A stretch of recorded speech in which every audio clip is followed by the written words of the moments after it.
প্রিয়া তার শাশুড়ি মা কমলা দেবী, এক ননদ শ্যামলী এবং স্বামী রতনের সঙ্গে বাস করে।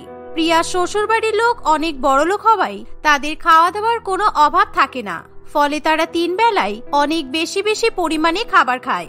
কিন্তু প্রিয়া খুব গরিব ঘর থেকে বড়লোক শ্বশুরবাড়িতে বিয়ে করে আসায় সে সবসময় পরিমাণ মতোই খাবার রান্না করে। তুমি সবসময় এরকম পরিমাণ মতো খাবার রান্না করো কেন? তোমার বাপের বাড়িতে বুঝি এরকম পরিমাণ মতোই খাবার রান্না করা হতো? আমাদের বাড়িতে কিন্তু খাবার দাবারের কোনো অভাব নেই, তাই তুমি সবসময় বেশি বেশি করে খাবার রান্না করবে, কারণ আমরা খেতে ভালোবাসি। অন্যদিকে কমলা দেবীর মেয়ে শ্যামলী খুবই ঝগড়াটি হওয়ায় সে সবসময় শ্বশুরবাড়ির সঙ্গে ঝগড়া করে বাপের বাড়িতে এসে পড়ে থাকে, তাই সে নিজের বাবা এবং দাদার টাকায় বেশি বেশি করে খাবার খায়। বৌদি, আমাকে এক্ষুনি 20টা লুচি আর 1 কড়াই আলুর দম বানিয়ে দাও, তাড়াতাড়ি করো, আমার খুব খিদে পেয়ে গেছে। হ্যাঁ, তোমরা বসো, আমি এক্ষুনি রান্না করে নিয়ে আসছি। এই বলে প্রিয়া তার শাশুড়ি মা এবং ননদের জন্য লুচি আলুর দম রান্না করতে চলে যায়। প্রিয়ার হাতের রান্নার স্বাদ খুবই ভালো হওয়ায় তার শাশুড়ি মা এবং ননদের লুচি আলুর দম খেয়ে খুবই ভালো লাগে, ফলে তারা প্রিয়ার অনেক প্রশংসা করতে শুরু করে। তুমি এত সুন্দর রান্না করো, নিশ্চয়ই তোমার মাও খুব ভালো রান্না করে, তাই না? সেই কারণে তোমার রান্নায় এত স্বাদ হয়েছে। আমার ইচ্ছে হচ্ছে তোমার বাপের বাড়িতে গিয়ে অনেক অনেক খাবার খেয়ে আসি। মা, তাহলে চলো না, কালকেই আমরা বৌদির বাপের বাড়িতে যাই আর সেখানে গিয়ে বৌদির মায়ের হাতের অনেক অনেক খাবার খেয়ে আসি। তাহলে আমাদের মন ভরে যাবে, কারণ বিয়ের পরে বৌদির বাপের বাড়ি থেকে আমাদের তো এখনো একবারও নিমন্ত্রণ করা হয়নি। কমলা দেবী এবং শ্যামলীর এমন কথা শুনে প্রিয়া খুবই চাপে পড়ে যায়, কারণ প্রিয়ার মা রত্না দেবী খুবই গরিব মহিলা ছিল। প্রিয়ার মা মারা যাওয়ার ফলে রত্না দেবী একাই নিজের সংসার চালায়, আর সে প্রিয়াকে বড় করে তুলেছিল তাদের অভাব অনটনের সংসারের মধ্যে দিয়েই। আমার মা এমনিতেই গরিব, তাই আমার শ্বশুরবাড়ির লোকেদেরকে কিভাবে রান্না করে খাওয়াবে আমি কিছুই বুঝতে পারছি না, কারণ আমার মায়ের কাছে তো কোনো টাকা নেই। তাই আমার মাকে কে বাজার দোকান করে দেবে আর রান্না করতেই বা কে সাহায্য করবে, আমি তো কিছুই বুঝতে পারছি না। প্রিয়া তার মাকে ফোন করে এসব ঘটনা জানায়, কিন্তু তার মা গরিব হলেও সে মনে মনে খুশি হয় যে মেয়ে শ্বশুরবাড়ির লোকেরা তাদের বাড়িতে নিমন্ত্রণ খেতে আসবে। তোর শাশুড়ি মা, ননদ সবাই আমাদের বাড়িতে নিমন্ত্রণ খেতে আসবে, এটা আমার কাছে খুবই আনন্দের বিষয়। আর আমি তো খুব গরিব মানুষ, তাই আমার যতটা সাধ্য আমি আমার সাধ্য মতোই খাবার টাবার রান্না করব। আশা করি তো শ্বশুরবাড়ির লোকেরা খুবই ভালো হবে, তাই আমি যা রান্না করব ওনারা তাই খাবেন। তুমি বুঝতে পারছো না মা, আমার শ্বশুরবাড়ির লোকেরা অনেক বড় লোক, ওরা অনেক বেশি বেশি খাবার খায়। তুমি আর আমি 3 বেলা মিলে যে খাবার খেতাম ওরা 1 বেলায় তার থেকেও বেশি খাবার খায়। তাই আমি ভাবছি আজকে রাত্রিবেলা আমি তোমার কাছে চলে যাব, তারপর আমরা দুজনে মিলে সব রান্না করব। এই বলে প্রিয়া ফোন রেখে দেয়। সে তার শাশুড়ি মা এবং ননদের অনুমতি নিয়ে সেদিন রাত্রিবেলাতেই বাপের বাড়িতে চলে যায়। বুঝলি শ্যামলী, বৌমাকে এবার ভালো মতো জব্দ করা যাবে। ওর গরিব মা কিভাবে আমাদের জন্য ভালো মন্দ খাবার রান্না করে, তুই আর আমি বেশি বেশি করে খাবার খাবো, যাতে ওর মায়ের হাতের রান্না শেষ হয়ে যায় আর ওকে আমরা কথা শোনাতে পারি, ঠিক আছে? তুমি ঠিকই বলেছো মা, না হলে ওর এত বড় সাহস যে আমরা বেশি বেশি খাবার খাই বলে আর ওকে দিয়ে বেশি বেশি খাবার রান্না করাই বলে ও আমার দাদার কাছে আমাদের নামে নালিশ করেছে। আজ থেকে 2-3 দিন আগে প্রিয়া তার শ্বশুরবাড়ির লোকেদের জন্য অনেক বেশি বেশি খাবার রান্না করে, কিন্তু এত বেশি খাবার খাওয়া সত্ত্বেও তার শাশুড়ি মা এবং ননদের পেট ভরতে চায় না, তাই তারা সারাদিন তাদের বৌমাকে দিয়ে আরো বেশি বেশি খাবার রান্না করায়। এই দেখে রতনের খুবই খারাপ লাগে, তাই রতন তার মাকে বলে, মা, তুমি আর বোন ভীষণ বাড়াবাড়ি করছো, কিন্তু তোমরা আমার বউকে দিয়ে এত বেশি রান্না করো কেন বলো তো? মেয়েটা এমনিতেই গরিব পরিবার থেকে এসেছে, তাই আমাদের তো সেবা করা উচিত। তা না করে ওই সংসারে কিভাবে খেটে মরছে দেখেছো? 1 মাস হতে পারিনি তোর সাথে ওই মেয়েটার বিয়ে হয়েছে, আর তুই এখন থেকেই তোর বউয়ের হয়ে কথা বলা শিখে গেছিস। আমার মনে হয় নিশ্চয়ই এই বদমাইশ মেয়েটা আমাদের নামে তোর কাছে নালিশ করেছে। মা, আমি তোমাকে বারবার বলেছিলাম না আমি বাপের বাড়িতে এসে আছি বলে দাদার বৌদির খুবই খারাপ লাগে, তাই আমার খাওয়া নিয়ে বৌদি দাদাকে খোঁটা শুনিয়েছে, এটাই হবে আবার কি?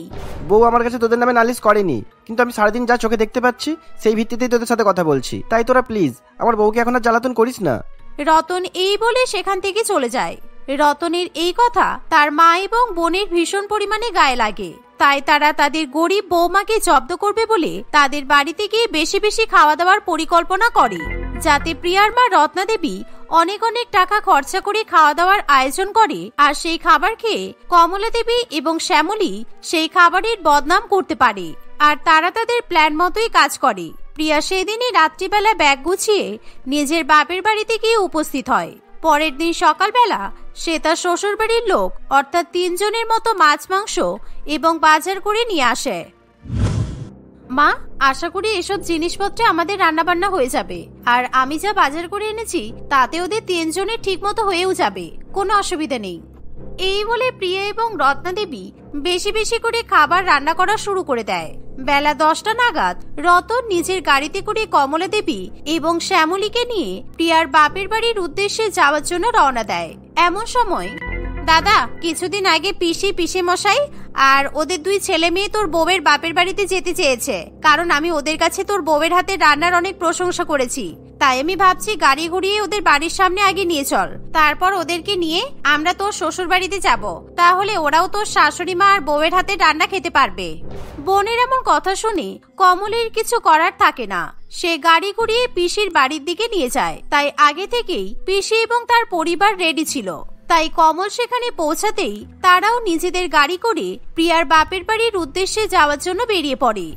ইস, বৌমার বাপের বাড়িতে যাওয়ার পথেই আমার ছোটবেলার বান্ধবী সরলার বাড়ি পড়ে, আর সরলা তোদের বিয়েতে একদমই আসতে পারেনি। তাই রতন, আমি ভাবছিলাম আমরা যদি সরলাকেও তোর শ্বশুর বাড়িতে নিয়ে যাই তাহলে তো খুব ভালো হবে, বল? তোমরা ইচ্ছে করে আমার বউ আর শাশুড়ি মাকে জ্বালানোর জন্য এমন করছো, যাতে ওরা তোমাদেরকে বেশি বেশি খাবার খাইয়ে আরো গরিব হয়ে যায়। কমলা দেবী এভাবেই জোর করতে থাকলে রতনের আর কিছু করার থাকে না। সে গাড়ি ঘুরিয়ে সরলার বাড়ির সামনে নিয়ে যায়। সরলার গাড়িও রতনের গাড়িকে ফলো করতে শুরু করে দেয়। এভাবেই 3 জন বলে 15 জন প্রিয়ার বাপের বাড়ির উদ্দেশ্যে যাত্রা শুরু করে। ঠিক এমন সময় প্রিয়া এবং রত্না দেবী খাবার রান্না করে সকলের জন্য অপেক্ষা করতে থাকে। সেই সময় এক বৃদ্ধা মহিলা তাদের বাড়ির সামনে এসে উপস্থিত হয়। বাড়িতে কেউ আছো? আমার ভীষণ খিদে পেয়েছে, গত 10 দিন ধরে পেটে খাবার পড়েনি, তাই আমাকে যদি কিছু খাবার দাও, ঈশ্বর তোমাদের অনেক মঙ্গল করবে। আমাকে কিছু খাবার দেবে মা? এমন সময় রত্না দেবী এবং প্রিয়া ঘর থেকে বেরিয়ে আসে। ওই বৃদ্ধা মহিলার এরকম অবস্থা দেখে তাদের খুবই খারাপ লাগে, কিন্তু তাদের কাছে খাবারের পরিমাণ অল্প থাকায় তারা কিভাবে ওই বৃদ্ধা মহিলাকে সাহায্য করবে কিছুই বুঝে উঠতে পারে না। মা, এই বৃদ্ধা মহিলাকে খেতে দিলে খুব ভালো হবে, কারণ ইনি অনেকদিন ধরে কিছুই খাননি। তাই এনার যদি শরীর খারাপ করে তাহলে তো এনার ক্ষতি হতে পারে। মা, আমরা আগে এনাকেই খেতে দিই, চলো, তারপর দেখা যাবে।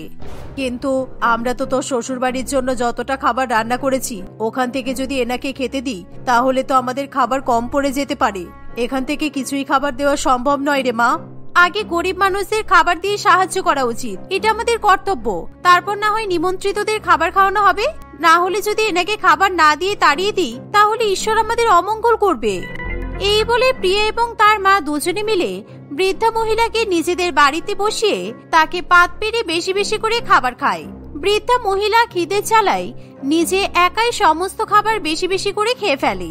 এমন দৃশ্য দেখে রত্না দেবী খুবই ভয় পেয়ে যায়। মা, আমি দেখলাম বাইরের গাছে অনেক ফল হয়েছে, তাই আমাকে কয়েকটা ফল পেড়ে এনে দাও। আমি একটু ফল খেয়ে বিশ্রাম নিয়ে তারপর এখান থেকে চলে যাব। এই বয়স্ক ক্ষুধার্ত মহিলা সব খাবার খেয়ে নিয়েছে, এখন মেয়ের শ্বশুর বাড়ির লোকেদেরকে আমি কি খেতে দেব? আমি তো কিছুই বুঝতে পারছি না, কি হবে কি জানি। ওনারা যদি আমাদেরকে অপমান করে। রত্না দেবী এবং প্রিয়া দুজনে মিলে বাইরের গাছ থেকে ফল পেড়ে নিয়ে আসে। তাদের ফল পাড়তে পাড়তে প্রায় 1 ঘন্টা হয়ে যায়, কারণ তাদের উচ্চতা খুবই ছোট হওয়ায় গাছের উচ্চতা পর্যন্ত পৌঁছাতে তাদের সময় লাগে।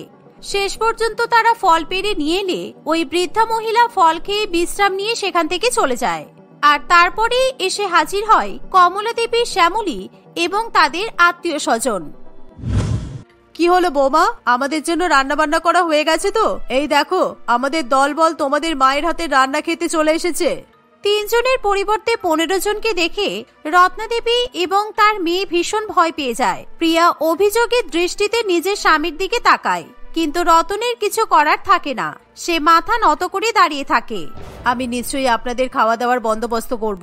এই প্রিয়া, চল রান্না করে চল, দেখি তোর শ্বশুর বাড়ির লোকেদেরকে ভালো করে আপ্যায়ন করতে পারি কিনা। এই বলে রত্নাদেবী এবং প্রিয়া রান্নাঘরে চলে যায়। প্রিয়া এবং তার মায়ের এরকম ভীত সন্ত্রস্ত অবস্থা দেখে শ্যামলী এবং তার মা মনে মনে খুবই খুশি হতে থাকে, কারণ তারা একেবারে দৃঢ় বিশ্বাসী ছিল যে তাদের বৌমা এবং গরিব মা তাদেরকে ভালো ভালো খাবার খেতে দিতে পারবে না। প্রিয়া, তোর শ্বশুর বাড়ি থেকে 15 জন লোক এসেছে, এখন আমি কিভাবে ওনাদেরকে খেতে দিই বলতো? কারণ ওই বয়স্ক মহিলা তো সব খাবার খেয়ে চলে গেছে, এখন তো আমাদের পক্ষে রান্না করাও সম্ভব নয়। মা, তুমি আগে হাড়ি আর কড়াইয়ের দিকে তাকিয়ে দেখো, এখানে এত বেশি বেশি করে ভাত, ডাল, মাছ, চাটনি সবই তো রাখা আছে। আমি তো কিছুই বুঝতে পারছি না, এত রান্না কে করে দিয়ে গেল? প্রিয়া এবং রত্নাদেবী যখন গাছ থেকে ফল পাড়ছিল সেই সময় সেই বৃদ্ধা মহিলা অর্থাৎ কামিনী দেবী তাদের ঘরে বেঁচে থাকা শাকসবজি এবং মাছ দিয়ে বেশি বেশি করে ভাত, ডাল এবং মাছের ঝোল রান্না করে দেয়। সেই রান্না করা খাবার সে ঢাকা দিয়ে সেখান থেকে চলে যায়। আসলে কামিনী দেবী প্রিয়া এবং রত্নার ব্যবহারে এতই প্রসন্ন হয় যে সে নিজের হাতে রান্না করা খাবার প্রিয়া এবং তার মাকে উপহার হিসেবে দিয়ে যায়। এত খাবার দাবার দেখে দুজনে ভীষণ পরিমাণে খুশি হয়।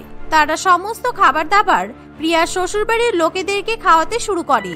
বাবা, তোমরা এইটুকু সময়ের মধ্যে এত রান্না কি করে করলে? আর আমাদের এত ভাত, ডাল, মাছের ঝোল খেয়ে পেট অনেক বেশি ভরে গেছে, আমরা তো আর খেতেই পারছি না। হ্যাঁ মা, তুমি একদম ঠিক কথাই বলেছো। আমি 10 দিনের খাবার একদিনেই খেয়ে ফেলেছি, তাই আমি আর নড়তেও পারছি না। আমাকে এবার ঘুমাতে হবে। এত তাড়াতাড়ি হাঁপিয়ে গেলে তো হবে না মা, এখনো চাটনি বাকি আছে। আজকে আমি আমার শাশুড়ি মা আর ননদকে নিজের হাতে চাটনি খাওয়াবো। হ্যাঁ, আমার বউ একদম ঠিক কথা বলেছে। আসলে আমার মা আর বোন সত্যি একটু বেশি বেশি খাবার খায়। তারা ভাবে যে বেশি বড় লোক হলে বেশি খাবার খাওয়া উচিত, তাই আমার বউ আর শাশুড়ি মা ওদেরকে বেশি বেশি খাবার খাওয়াবে। আর আমার আত্মীয় স্বজনরাও আজকে বেশি বেশি খাবার খেয়ে মন ভরে আমার বউয়ের গরিব বাপের বাড়ি থেকে আনন্দ নিয়ে বাড়ি ফিরবে। না না, থাক বৌদি, দাদা, আমাদের ভুল হয়ে গেছে। আমরা বুঝতে পেরেছি যে বৌদির বাপের বাড়িতে এসে এভাবে বৌদির মায়ের উপর অত্যাচার করা ঠিক নয়। আমরা আর কিছুতেই বেশি বেশি খাবার খেতে পারবো না। তোরা দয়া করে আমাদেরকে ক্ষমা করে দে। আমরা ইচ্ছা করে সমস্ত আত্মীয় স্বজনদের জোগাড় করে এখানে নিয়ে এসেছিলাম, যাতে আমরা তোর বউ আর শাশুড়ি মাকে অপমান করতে পারি আর এদেরকে কথা শোনাতে পারি। শ্যামলী, আমরা গরিব হতে পারি, কিন্তু আমাদের মনটা অনেক বড়, তাই আমরা তোমাদেরকে মাছের ঝোল, ভাত আর চাটনি খাইয়ে সন্তুষ্ট করতে পেরেছি। ভাগ্যিস ওই বয়স্ক মহিলাটা আমাদের বাড়িতে এসেছিল, না হলে আমাদের পক্ষে এত রান্না করা তো সম্ভবই হতো না। এই বলে প্রিয়া সবাইকে নিজের হাতে চাটনি খাওয়াতে শুরু করে। সে তার বদমাই শাশুড়িমা এবং ননদকেও বেশি বেশি করে চাটনি খাওয়ায়। তারা নিজেদের জালে নিজেরাই ফেঁসে যায়, তাই তারা আর কখনো প্রিয়ার বাপের বাড়িতে গিয়ে নিমন্ত্রণ খাওয়ার কথা মনেও করে না, আর সেই সাথে প্রিয়াকে কখনো জ্বালাতন করার কথাও ভাবে না। এভাবেই প্রিয়া সেদিনের পর থেকে সুখে শান্তিতে সংসার করতে থাকে।